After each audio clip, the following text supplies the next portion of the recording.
Bonjour à tous, c'est Pierre-Alexandre pour Technoid. Aujourd'hui, on va faire le test express du Honor 8 Pro, le Honor 9 version phablette, c'est un peu ça, puisqu'il a été annoncé récemment. Et donc, on va se retrouver avec donc un smartphone qui a quelques petits défauts et pourtant aussi quelques belles choses face à la concurrence. Mais néanmoins, est-ce que ça va le départager? Autre chose que j'ai dit aussi dans le test complet, c'est qu'il a quelques soucis au niveau des antennes, notamment sur la connexion 4G. Dès que vous êtes trop longtemps Wi-Fi ou vous sortez d'un tunnel, mais il n'arrive pas à se connecter. Ça, c'est un peu con quand même. Aussi, nous avons l'autre chose, ça va être une chose très très importante, mais ça on y reviendra, ainsi qu'une autonomie pas si folichonne que ça, et ça on y reparlera. Et pour ça, je vous conseille, si vous voulez tout savoir là-dessus, de regarder le test très complet de cet appareil.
Au niveau du design, rien de nouveau sous le soleil Honor, on est sur quelque chose qui reste assez classique.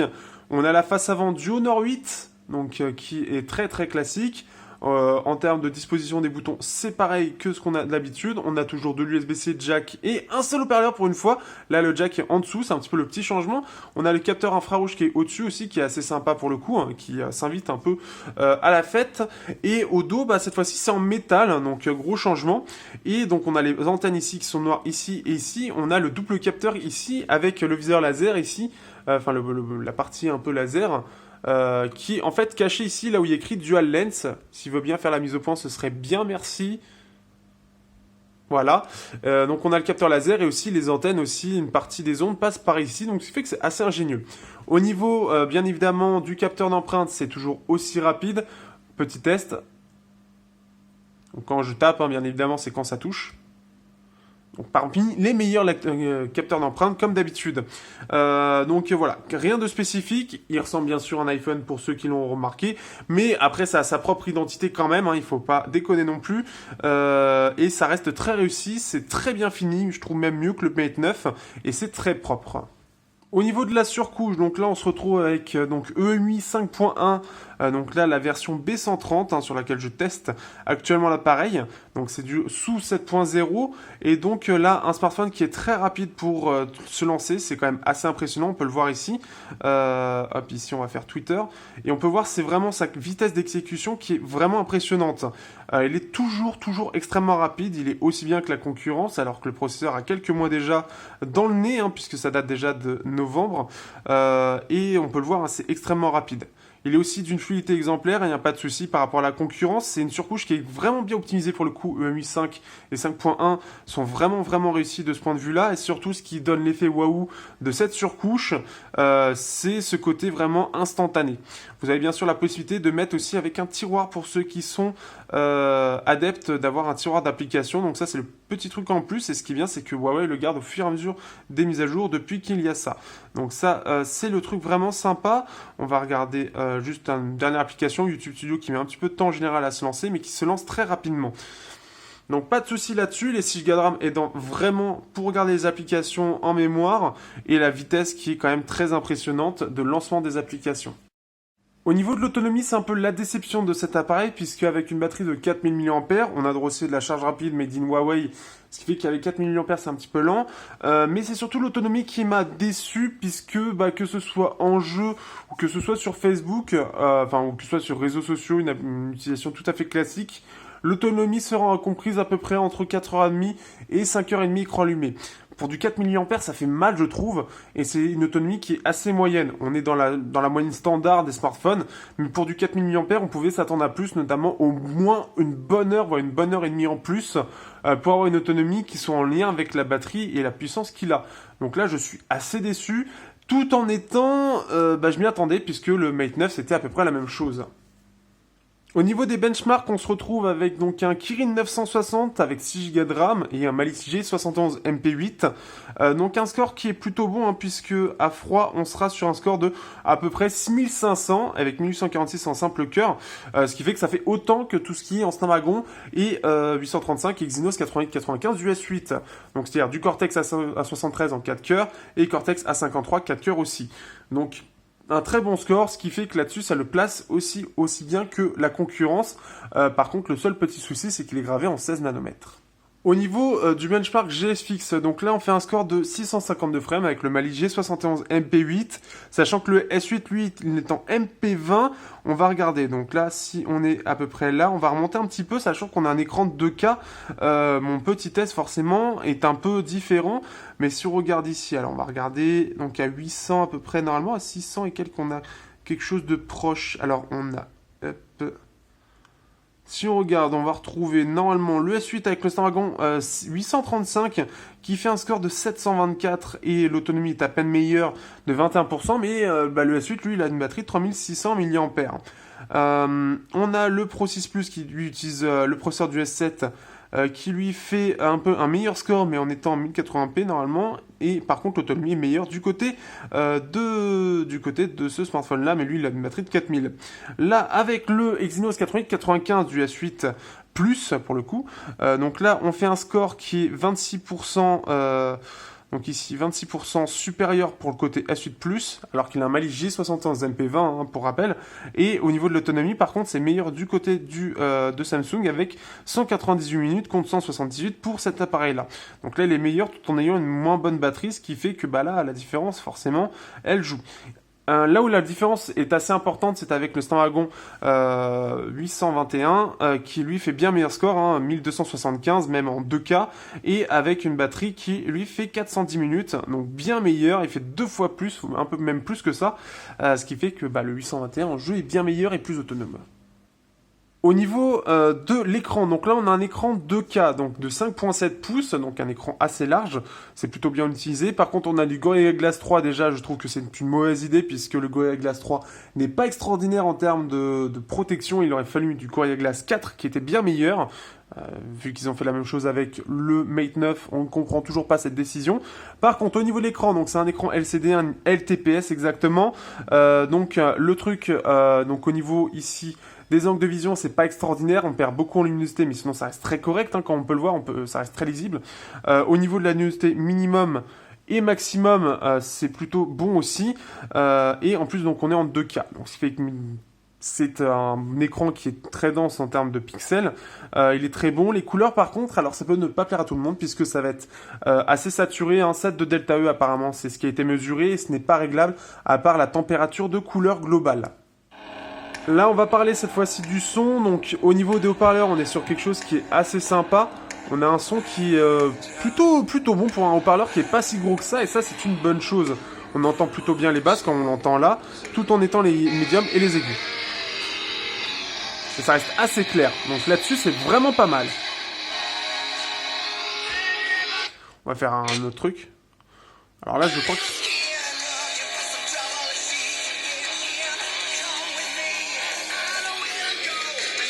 Donc voilà, donc ça c'est vraiment pas mal au niveau de ça. Au niveau de la jack, c'est un peu moins bien que la concurrence. Je l'avais déjà dit avec le Mate 9, puisque la jack manque de stéréo, elle manque un peu de profondeur, de vivacité et surtout de détails. Ça va être un peu les deux gros problèmes, surtout la stéréo et les détails qui sont en dessous de la concurrence. C'est très correct. Il permet quand même de driver mes KZ ZST sans problème maintenant, mes ZS5. Mais il manque de détails et surtout de stéréo par rapport à la concurrence. Et ça se ressent. Donc pour ceux qui sont un peu amateurs en audio, un Snapdragon 820 fait quand même beaucoup mieux que le Kirin 960 par exemple. Ça doit être un peu proche à peu près du S7 Edge aussi, à vérifier, mais malheureusement je n'ai pas cette possibilité. Mais c'est pas extraordinaire, on peut trouver mieux ailleurs quand même. Au niveau de la photo, donc là on est sur un appareil, donc c'est le même 12 mégapixels que l'on retrouve sur le Honor 8 tout simple, mais ils ont amélioré surtout la partie la partie en fait software.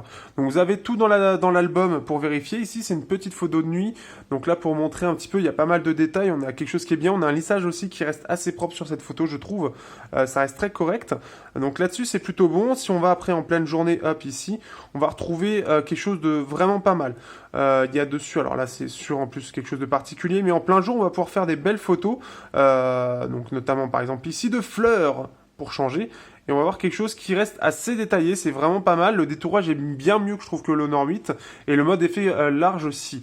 En plus de ça, maintenant on peut capturer les vidéos en 4K, des vidéos qui sont assez propres, mais malheureusement il n'y a pas de stabilisateur, pas comme le Mate 9, et ça se ressent un petit peu avec ce côté un petit peu, ça vibre un petit peu, mais bon. Là on peut voir vraiment au niveau du détail, il y a quand même une amélioration, on a quelque chose qui est vraiment mieux géré je trouve, et ce qui fait que par rapport au Honor 8, on voit très bien la différence. Je suis sûr qu'on est même très très proche du Honor 9 en termes de qualité, donc ça c'est la chose un peu après sympa de l'appareil, mais par contre on a toujours les mêmes problèmes de nuit, ça aura tendance quand même à perdre et à être moins bon que la concurrence. Au niveau des jeux, donc là on se retrouve avec donc un Mali G71 MP8 comme on l'a vu en benchmark, et il se débrouille plutôt pas mal dans les jeux qu'on peut voir. Il fait tourner World of Tanks à fond, avec toutes les options à fond. On a Galaxy on Fire 3 à fond qui utilise les API Vulkan qu'il y a dans l'appareil. Ça a été fait apparemment en collaboration avec Honor, entre Honor et la boîte qui fait Galaxy on Fire, que je n'ai plus en tête. Ce qui fait que c'est plutôt pas mal du tout.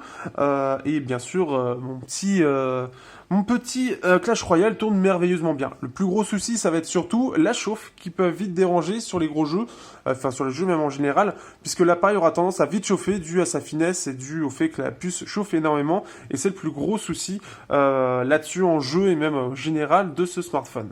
Alors que penser de ce smartphone? Eh bien je trouve que c'est un smartphone qui est vraiment bien, déjà il a une belle fiche technique, surtout avec les 6 Go de RAM qui aident beaucoup. On a un bel écran malheureusement un peu saturé, ça peut ne pas plaire à tout le monde. On a un appareil photo qui est plutôt bon, mais pareil de nuit on aura toujours à peu près les mêmes soucis, mais ça restera un peu mieux géré quand même. Mais surtout pour moi il y a deux choses à retenir sur ce smartphone. Pour moi l'autonomie est décevante, avec les 4000 mAh on est loin de ce qu'on aurait pu faire dû à la consommation excessive du processeur. Et aussi l'autre problème c'est la chauffe vraiment récurrente, enfin vraiment excessive je trouve aussi de l'appareil, qui est liée aussi à la puce, à cette consommation. Qui fait qu'en jeu et même dans la vie de tous les jours, l'appareil aura tendance à facilement chauffer. Que ce soit en 4G, il aura tendance vraiment à beaucoup chauffer, et surtout en jeu. En jeu, c'est vraiment trop. Pareil, l'autonomie, que ce soit sur Facebook, que ce soit sur World of Tanks, l'autonomie sera la même, ce qui fait qu'on voit que, en final, l'appareil est vraiment conçu, et surtout la puce est vraiment conçue pour les performances pures, et on se retrouve avec un appareil qui a la même autonomie en jeu et sur Facebook, quoi, en gros. Ce qui est un peu aberrant en soi, mais c'est un choix, c'est un parti pris. Ce qui fait qu'on a l'effet waouh justement de lancer tout de suite les applications. En plus avec les 6 Go de RAM, il garde énormément d'applications derrière d'ouvertes, ce qui fait que c'est vraiment impressionnant. C'est vraiment le gros plus de cet appareil. Par contre, si on regarde par rapport à la concurrence, donc il coûte quand même 549 €, on a la concurrence en face qui est très féroce et qui montre, on a surtout deux gros concurrents, on a LG et comment et surtout Samsung, avec le S7 qu'on peut retrouver à peu près au même prix aujourd'hui, voire moins, pour un meilleur appareil photo, une autonomie similaire. On a aussi du 2K, mais par contre on a le côté Edge. Mais on a quand même l'avantage d'avoir les 6 Go de RAM, on a quand même ce côté waouh qui est très rapide, le lecteur d'empreintes qui est toujours très bien, mais voilà, on a l'appareil photo et l'autonomie qui fait que là où il aurait pu vraiment se démarquer pour moi, il se démarque pas tant que ça. Et ce qui fait que par rapport à la concurrence, il est bien, il est vraiment bien, mais il se démarque pas tant que ça pour moi. Ça reste un très bon téléphone, et le problème c'est qu'il me frustre en fait. Le plus gros c'est l'autonomie qui me frustre, parce qu'on sait qu'on peut faire plus, parce qu'on sent que l'appareil chauffe tout le temps, même quand on est sur des applications qui demandent pas beaucoup de ressources, et où il pourrait se reposer, il pourrait faire l'économie d'énergie dessus, et il le fait pas. Et c'est frustrant de se dire que c'est quasiment du 1000 mAh par heure, c'est énorme, je trouve, c'est vraiment énorme. C'est une puce qui consomme énormément, et ça se ressent. Et ça me frustre vraiment sur cet appareil, c'est vraiment le truc qui m'a le plus frustré, et ce qui fait que j'ai du mal quand même avec cet appareil par rapport à ça. Il a de très bonnes choses. En plus de ça, comme j'ai dit en début de vidéo, il a ce souci des antennes qui fait qu'à chaque fois que je suis obligé j'ai été en Wi-Fi très longtemps, où je sors du tunnel de là où je suis en tram, et ben je suis obligé de me mettre en mode avion pour en ressortir et qu'il puisse se reconnecter correctement à une antenne pour pouvoir l'utiliser correctement. Alors apparemment, je suis peut-être le seul à l'avoir ça, mais je l'avais déjà plus ou moins sur le Mate 9, en moins horrible que ça, mais je l'avais quand même. Et là, c'est présent, et je trouve, pareil, ça aide pas non plus. Ce qui fait que, par rapport à la concurrence, est-ce qu'il se démarque vraiment? Je suis pas vraiment sûr. Il est vraiment très bien fini, la fiche technique est vraiment bien, mais il y a ce petit mais en fait derrière pour moi, qui me bloque un peu. Pour moi, je vois pas ce qu'il ajoute de plus par rapport à la concurrence. Malgré qu'il soit très bien, il est surtout très bien face à un P10 Plus par exemple, même un P10, et il est équivalent à ce que propose le Honor 9. Mais je sais pas, pour moi il y a un peu de blocage par rapport à ça. Après il faut voir par rapport au OnePlus 5, il se démarque plutôt bien pour moi par rapport au OnePlus 5 avec un design un peu plus à part, et globalement il a l'air quand même mieux fini, il a l'air d'avoir moins de problèmes, et l'appareil photo je pense qu'il est au moins aussi bien. Après ça reste à vérifier par rapport au comparatif, je l'aurai sûrement jamais le OnePlus 5 malheureusement, mais je pense qu'il a un peu plus d'arguments, je pense au fond, que le OnePlus 5. Après, ça reste des goûts et des couleurs qui sont différentes pour les deux. Mais la concurrence est quand même très forte. Même face au OnePlus 5, S7 Edge, les LG G6 par exemple aussi, mais on en a d'autres que j'ai pas forcément en tête, qui font une très très bonne concurrence à ce Honor 8 Pro. Sur ce, je vous dis à bientôt pour un prochain test sur Technologie.